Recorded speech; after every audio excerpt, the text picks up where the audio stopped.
सितंबर 2016 शाम के करीब 6 बजे रिलायंस के हेड ऑफिस में मुकेश अंबानी बड़े ऑफिसर के साथ मीटिंग में बैठे थे।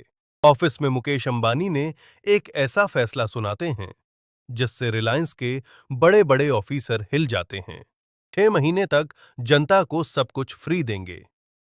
सबके होश उड़ गए। 2016 तक इंटरनेट काफी महंगा था, जिससे कुछ लोगों तक ही सीमित था। लेकिन अंबानी चाहते थे कि इंटरनेट इतना सस्ता हो जाए ताकि सब लोग इसका इस्तेमाल कर पाएं। मीटिंग में बैठे एक सीएफओ ने हिम्मत करके बोला, इससे तो हमें करोड़ों का नुकसान होगा। अंबानी को इसकी चिंता नहीं थी। वो जानते थे कि भविष्य बदलने वाला है। अब तक टेलीकॉम की दुनिया में कुछ एक दो कंपनी जैसे एयरटेल, वोडाफोन और आइडिया जैसी कंपनियां राज कर रही थी और वो सिर्फ 2G और 3G सर्विस ही प्रोवाइड करती थीं। लेकिन अंबानी ने देखा दुनिया में 4G आ गया है। उसी टाइम देश में गवर्नमेंट बदल गई और नरेंद्र मोदी पीएम बने। उन्होंने एक घोषणा की, डिजिटल इंडिया, और ये सुनते ही अंबानी ने इसको एक गोल्डन चांस मान लिया। उन्होंने इसके लिए गवर्नमेंट से बात की, जिसके बाद उनको गवर्नमेंट का भी सपोर्ट मिला। शुरुआत में रिलायंस ने ट्रायल के दौर पे अपने कर्मचारियों को जियो के सिम दिए और उनकी लाइफ बदल गई। स्पीड जबरदस्त थी। अब फाइनली वो डेट आने वाली थी जिसका सबको इंतजार था।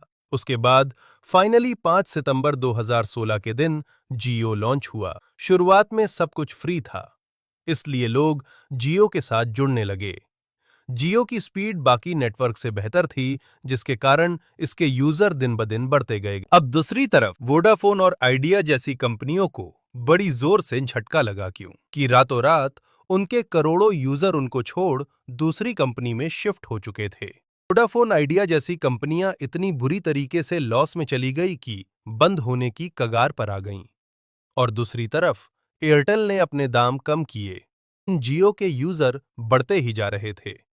टाइम में जियो टेलीकॉम दुनिया की नंबर 1 कंपनी बन गई। लेकिन हर एक फिल्म में विलन होता है, वैसे ही यहाँ विलन थे एयरटेल, वोडाफोन और आइडिया। वोडाफोन और आइडिया उन्होंने मिलकर एक कंपनी बन गए और अब एयरटेल और वोडाफोन आइडिया कंपनी के सीईओ एक साथ आए। उन्होंने जियो के खिलाफ तरी में प्राइस तो जानबूझकर प्राइस कम कर रहा है ताकि दूसरी कंपनी बंद हो जाए। फिर तरी में सुनवाई हुई तो अंबानी ने बताया कि वो इंटरनेट को सस्ता कर रहे हैं ताकि इंटरनेट हर गरीब आदमी तक पहुंचा। इसके बाद फैसला जियो के फेवर में आया। लेकिन एक और प्रॉब्लम खड़ी हो गई, क्योंकि यूजर बढ़ते गए, जिस कारण नेटवर्क प्रॉब्लम आने लगी।